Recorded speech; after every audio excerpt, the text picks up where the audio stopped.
Good day everyone, Children PH. So another day, another test. So this is the Beta FPV, the Meteor 75, the Pro HD kit, the P1 version. Okay, so this have the following: the transmitter, the drone, and the goggles. So this is all what you need if you are going to enter the FPV hobby. So this is ready to fly. No need to bind or anything. Okay, just out of the box. Charge the battery and it's fly and go. Okay, so let's see what's inside the box.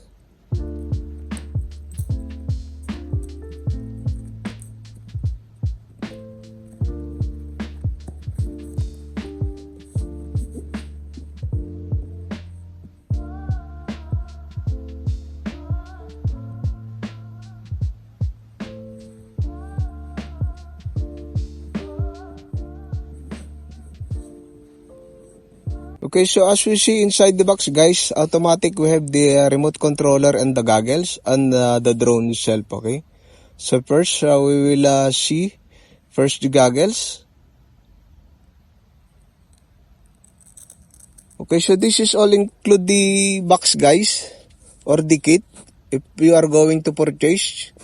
So this is the version of the P1, the BRO4 HD version. Okay, it's compatible with the drone with the P1 BTX. So it's have also the battery, I think. And the transmitter, the light radio 4 from Beta FPV. So all set and good to go, guys. No need to buy separate. I think this is the best deal for now for HD version, guys. For about only $300 US. You can get all what you want, okay? For the HD version. For entering the FPV hobbies. So this is the best for beginners. And for cheaper version of the HD, okay? Not like DJI. As we know, DJI is so expensive. The cheaper goggles is about 270, I think, euros. Okay, so this is only $300 US, guys. We have all the accessories, the drone itself, the goggles, and the transmitter. So they include also additional frame, so not bad. So you have the extra frame, guys. So that's the big one thing that they made. Good job Beta FPV for doing this. So just check the description, guys, if you want to try and get to enter the FPV hobbies. So let's charge all the batteries and we will right back. Okay, so it's all charged, guys. I just want to show you the settings, okay? Actually, you don't need to bind anything with this. I just want to share with you how to charge it. So the charger is include the box, guys. Just charge like this. I'll gonna show you so that if you want to purchase this one, you know what to do, okay? So just plug the mobile charger or Type-C adapter, okay? To charge your battery. And color green if full charge. So you can charge also the transmitter, guys, at the button, Type-C. And also the goggles, guys, Type-C also. But I'll gonna show you the battery. Just put the 2 pieces 18650 that include inside the box, okay? So you can charge it. And you can on also, guys. The button is on the battery pad, okay? So you can on here and charge. Okay, so just to show you what you are going to do, guys. Just plug here.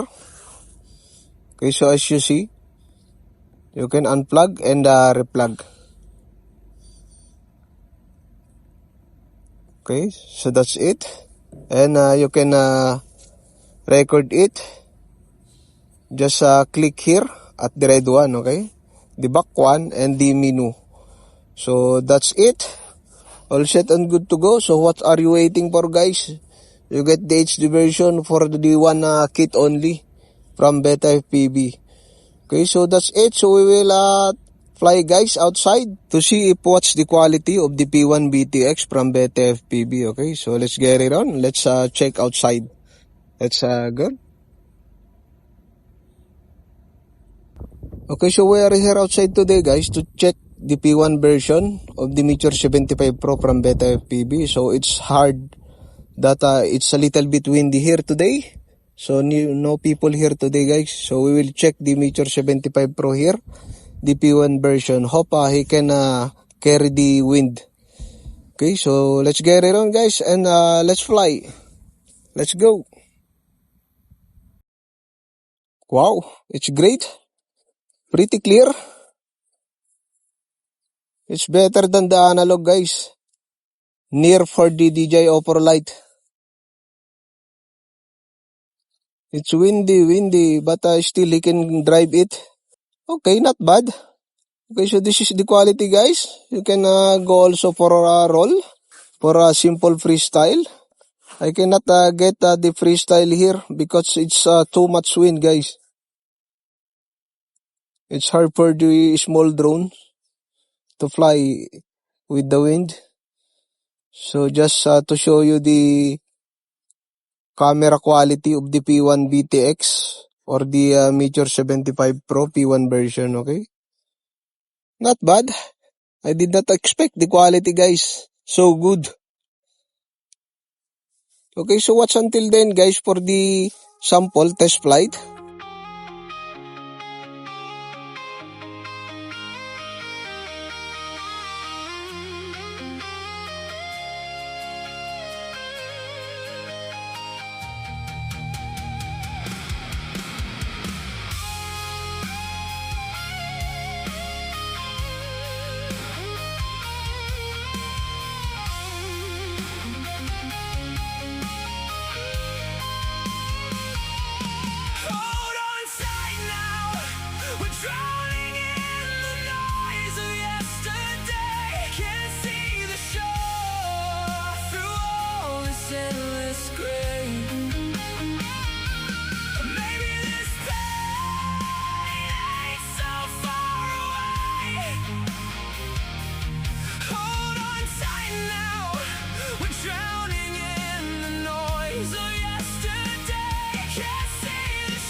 Found your note tucked behind that same old door.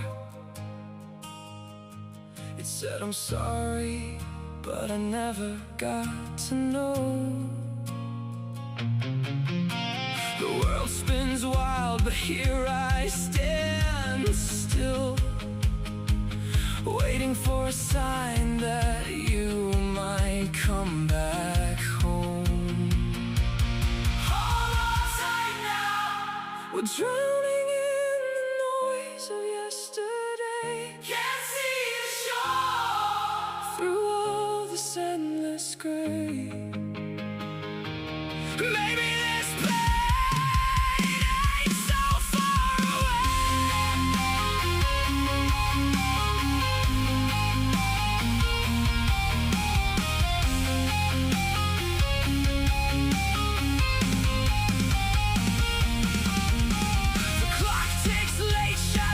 across the wall. I trace the cracks in this old room where we fell apart. The silence hums a tune only ghosts can hear, and every echo screams a name I can't recall. Maybe this pain ain't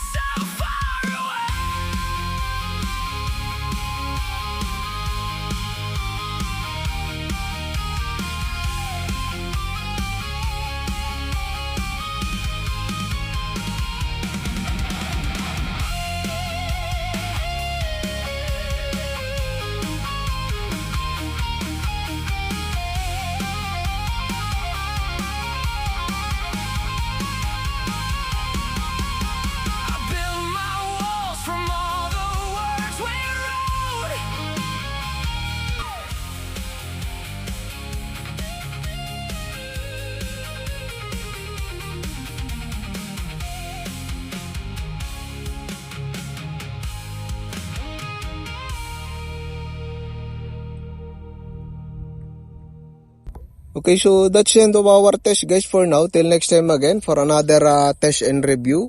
So I think this is the best option.